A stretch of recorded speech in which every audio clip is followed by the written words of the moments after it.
여러분 안녕하세요. 오늘 제가 들려드릴 이야기는 좀 특별해요. 우리가 살면서 마주하는 수많은 난관들, 그리고 그 앞에서 우리가 어떤 선택을 하고 어떤 깨달음을 얻게 되는지에 대한 깊이 있는 이야기인데요.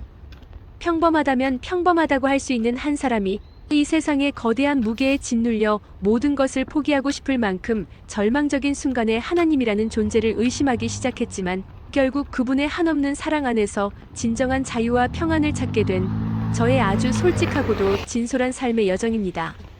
이 이야기가 여러분에게 작은 위로와 희망이 되기를 진심으로 바랍니다. 이야기는 어느 날 제가 빈집 앞에 멈춰 서 있던 순간부터 시작됩니다. 제 손에는 낡고 낡은 여행 가방 하나만 달랑 들려 있었죠. 수십 년간 익숙했던 동네의 골목길에서 저는 난생 처음 보는 듯 낯설게만 느껴지는 현관문을 하염없이 바라보고 있었습니다.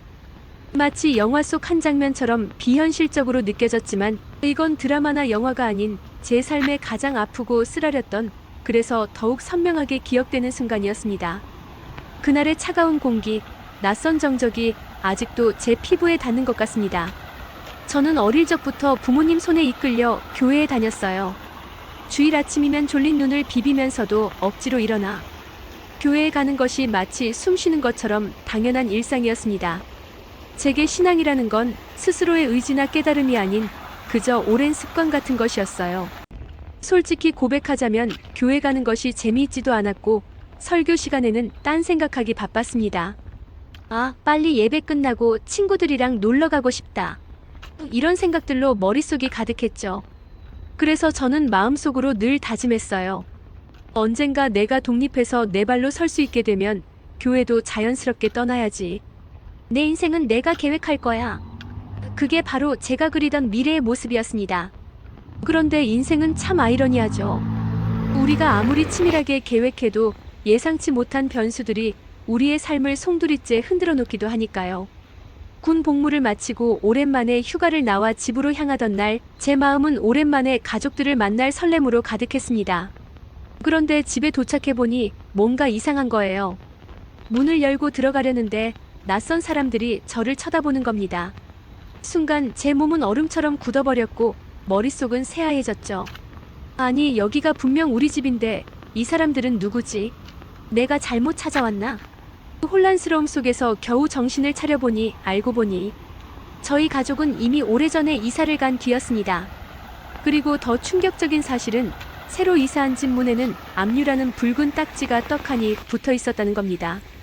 아버지의 사업 실패, 그로 인한 갑작스러운 이사, 그리고 무엇보다 제가 그 어떤 연락도 받지 못한 채 홀로 남겨졌다는 현실. 그 충격과 배신감은 정말 말로 표현할 수 없었습니다. 그 순간부터 저는 제 삶에 깊은 절망감을 느끼기 시작했고 급기야 하나님이라는 존재를 원망하기 시작했습니다. 왜 저에게 이런 감당할 수 없는 시련이 닥쳐야 하나요? 제가 뭘 그렇게 잘못했나요? 만약 하나님이 정말 계시다면 어떻게 저에게 이런 고통을 주실 수 있죠? 분노와 절망, 그리고 가족에 대한 배신감까지 모든 복잡한 감정들이 뒤섞여 저를 완전히 집어삼켰습니다. 헤어날 수 없는 깊은 수렁에 빠진 것 같았죠. 그 감정의 소용돌이 속에서 저는 독하게 마음먹었습니다. 그래, 세상적인 성공만이 나를 이 지옥 같은 현실에서 구원해 줄 거야. 저는 오직 돈과 명예, 그리고 안정적인 삶만을 쫓기로 결심했어요. 그것만이 저를 이 불행에서 벗어나게 해줄 거라고 굳게 믿었습니다. 대학 시절에는 학업과 아르바이트, 그리고 매달 닥쳐오는 생활비 걱정에 쫓기며 하루하루를 그야말로 처절하게 버텼습니다. 잠은 저에게 사치였고 매일이 치열한 전쟁터와도 같았죠. 친구들이 미팅에 나가고 여행을 다니며 청춘을 만끽할 때 저는 도서관에 앉아 밤늦도록 책과 씨름하거나 식당 주방에서 땀 흘리며 설거지를 하고 있었습니다. 그렇게 돈과 성공, 명예를 쫓아 앞만 보고 달려왔지만 이상하게도 제 마음 한편은 늘 허전했습니다. 아무리 채워도 채워지지 않는 공허함이 그림자처럼 저를 따라다녔어요. 내가 이렇게까지 해야 하는 걸까? 이 모든 것을 얻으면 정말 행복해질 수 있을까? 진정한 행복이란 도대체 뭘까? 이런 근본적인 질문들이 저를 끊임없이 괴롭혔고 저는 점점 더 지쳐갔습니다. 그러던 어느 날 제 삶에 한 줄기 빛처럼 다가온 사람이 있었습니다. 저를 있는 그대로 사랑해주고 제가 가진 상처와 아픔까지도 감싸 안아주려 노력하는 그 사람을 만나게 되었죠. 그리고 자연스럽게 그 사람을 따라 새로운 교회 공동체에 발을 들이게 됐어요. 처음에는 망설임이 컸습니다. 교회? 또 교회라고? 다시 저 지루한 곳으로 돌아가야 한다니 하는 마음이 들었지만 사랑하는 사람과 함께라면 한 번쯤 다시 시도해볼 가치는 있지 않을까 하는 생각으로 용기를 내어 문을 두드렸습니다. 그곳에서 저는 제 인생의 전환점을 맞이하게 됩니다. 저는 난생 처음으로 진심으로 간절하게 기도하는 사람들의 모습을 보게 됐어요. 눈물을 흘리며 하나님께 자신의 모든 것을 아뢰고 서로를 끌어안고 위로하며 격려하는 모습. 그들의 얼굴에는 꾸밈없는 진실함과 깊은 평화가 깃들어 있었습니다. 그 순수하고 진실된 모습에 저는 깊은 감동을 받았고 제 마음속에서는 오랫동안 잠자고 있던 어떤 갈증이 피어오르기 시작했습니다. 나도 저들처럼 하나님을 인격적으로 만나고 싶다. 저 평화가 나에게도 찾아왔으면 좋겠다는 마음이 제 안에서 조금씩 아주 천천히 피어나기 시작했죠. 그 공동체에서 주최하는 수련회에 참석하게 되었어요. 솔직히 그때도 저는 아무런 기대를 하지 않았습니다. 방언? 특별한 영적 체험? 그런 건 나와는 거리가 멀지. 그냥 어색하고 민망한 시간만 보내다 오겠지라고 생각하며 건성으로 참여했죠. 그런데 기도회가 시작되고 얼마 지나지 않아 제 입에서 상상조차 할 수 없었던 일이 벌어졌습니다. 제가 전혀 알지 못하는 언어로 말이 터져나오는 겁니다. 그게 바로 방언이라는 것이었죠. 제 의지와는 상관없이 터져나오는 그 소리에 저는 너무나 놀랐고 동시에 엄청난 감격이 밀려왔습니다.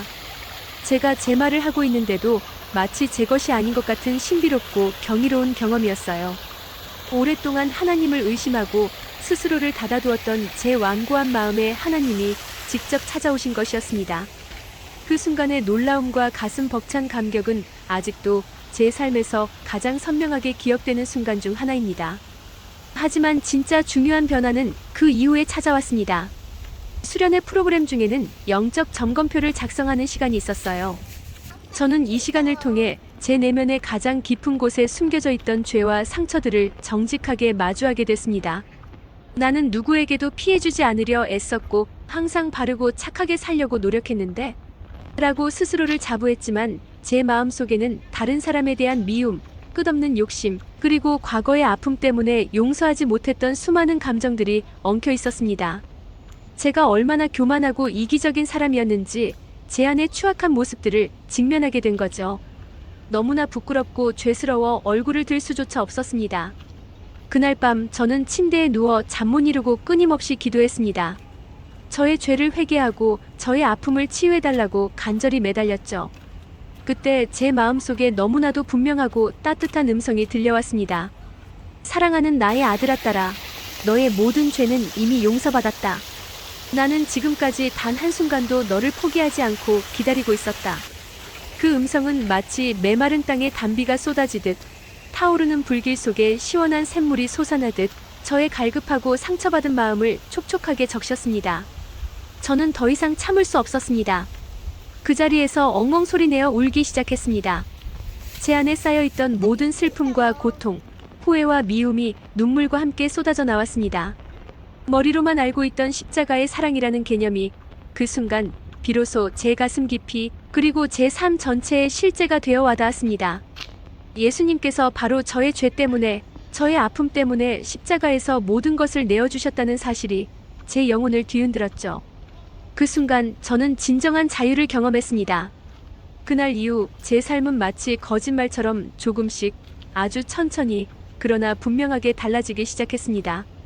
이제 저는 어떤 중요한 선택의 기로에 섰을 때 세상적인 기준이나 저의 욕심을 따르기보다 먼저 하나님께 묻고 그분의 뜻을 찾으려 노력합니다. 물론 여전히 세상의 유혹에 흔들리기도 하고 때로는 넘어지기도 합니다. 돈과 성공에 대한 집착에서 완전히 벗어났다고 말할 수는 없지만 적어도 이제는 그것들이 제 삶의 전부가 아니라는 것을 분명히 알고 있습니다. 저는 매일매일 진정한 평안이 무엇인지 그리고 그 평안 속에서 살아가는 것이 어떤 의미인지 배워가고 있습니다. 혼자였다면 결코 해낼 수 없었을 이 믿음의 여정을 저는 공동체 안에서 함께 걷고 있습니다. 우리는 서로를 위로하고 격려하며 때로는 넘어지는 친구의 손을 붙잡아 일으켜 세워줍니다. 하나님께서 저를 오랜 시간 동안 한결같이 기다려주셨던 것처럼 이제는 저도 그분의 한없는 사랑 안에서 살아가고 제가 경험한 이 놀라운 사랑을 아직 알지 못하는 다른 사람들에게 기쁨으로 전하는 삶을 살고 싶습니다. 이 이야기가 혹시 이 자리에 있는 여러분 중에도 저처럼 삶의 방향을 잃고 방황하거나 하나님이라는 존재를 의심하고 있거나 혹은 감당하기 힘든 삶의 무게에 짓눌려 힘들어하는 분들에게 작은 위로와 희망이 되기를 진심으로 바랍니다. 여러분, 분명히 말씀드립니다. 하나님은 지금 이 순간에도 단 한순간도 여러분을 포기하지 않고 기다리고 계십니다. 그분의 사랑의 문은 언제나 누구에게나 활짝 열려 있습니다. 여러분의 삶에도 하나님의 놀라운 사랑과 평안이 함께하기를 간절히 기도합니다. 제 이야기를 들어주셔서 진심으로 감사합니다.